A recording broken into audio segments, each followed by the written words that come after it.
Hi, my name's Father Enrique Salvo, and I'm the pastor here at St. Anselm's in the South Bronx, where I've been a pastor for almost 4 years.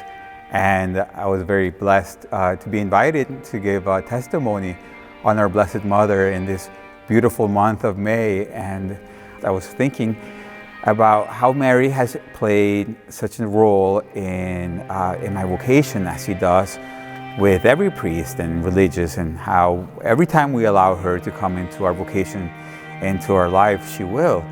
And when I was in the seminary, but not at the beginning years, but more to where I was already getting to my ordination, when it looked that it was actually going to happen and everything was going well and I was looking forward to it, my mom told me something she had never told me before, and it's the fact that she says that when she was young, a teenager, and she was in high school, she went to a boarding school in Tampa, Florida, called Holy Name Academy.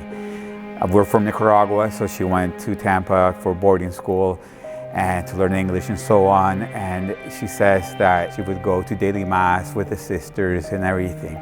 So she says that there was this young priest that used to always inspire her and the rest of all the girls. And she says that one day during a mass, she was inspired to go after the mass and kneel before the image of our Blessed Mother. And she said that she wanted her firstborn son to be a priest. And she never told me that because I'm her firstborn son. So she didn't want to put any pressure or anything. So now that it was actually looking like it was going to happen, she tells me this. But it was so beautiful to me when I learned that, because it made me realize that even before I existed, before I was conceived, my two mothers, our mother Mary and my mom Daisy, had a conversation about my vocation. And of course, Mary intercedes, and she probably went to the Heavenly Father and she's like, hey, can we perhaps send the priestly soul here? And she interceded for this.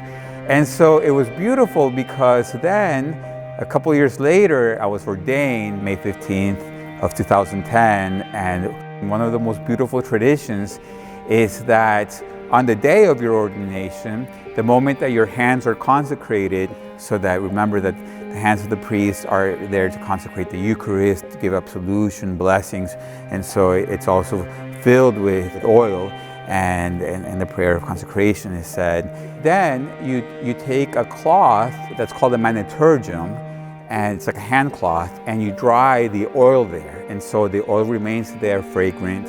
So the tradition is that the next day, when you celebrate your first Mass ever, which in itself, as you can only imagine how powerful that is, one of the most beautiful traditions is that you give that maniturgium, that cloth, to your mom as a gift.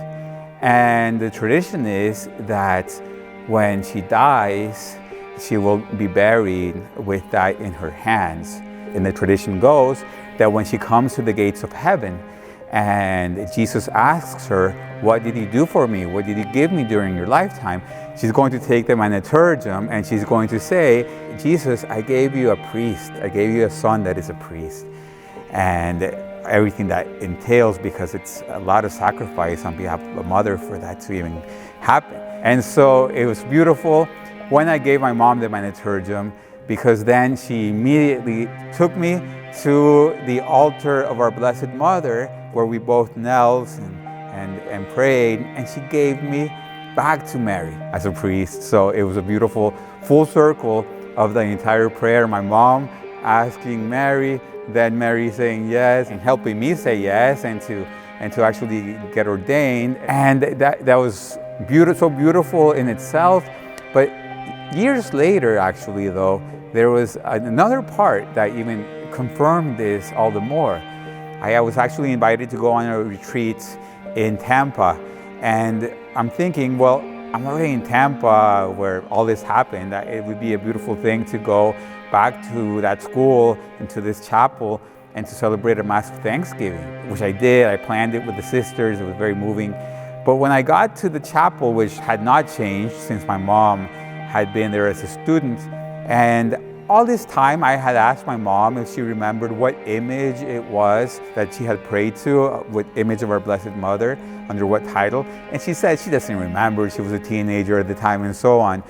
But when I get to the chapel that had not changed since my mom was a student there, and I go to this image of Mary, I see this beautiful image of our Blessed Mother where you can see her Immaculate Heart, but then she's carrying the child Jesus in her arms, and then you can see his heart, his Sacred Heart, and she's pointing at his Sacred Heart.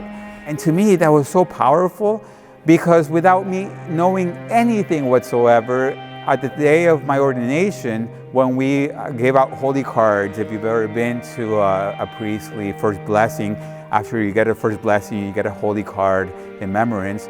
And so I had used that very same image of our Blessed Mother with the child Jesus and her pointing to his heart. And I thought it was such an affirmation of all this, and I was just so thankful, and it was just so moving at that moment, and those details that God gives you along the way that our Blessed Mother helps us with. And Mary just is on top of every aspect of our lives, especially the most important ones like our vocations, and how she hears our prayers. She definitely hears the prayers of a mother, even before they're mothers. And then just to add to that, years later, I come to my parish where I'm the pastor for the first time ever in this church of St. Anselm's in the South Bronx.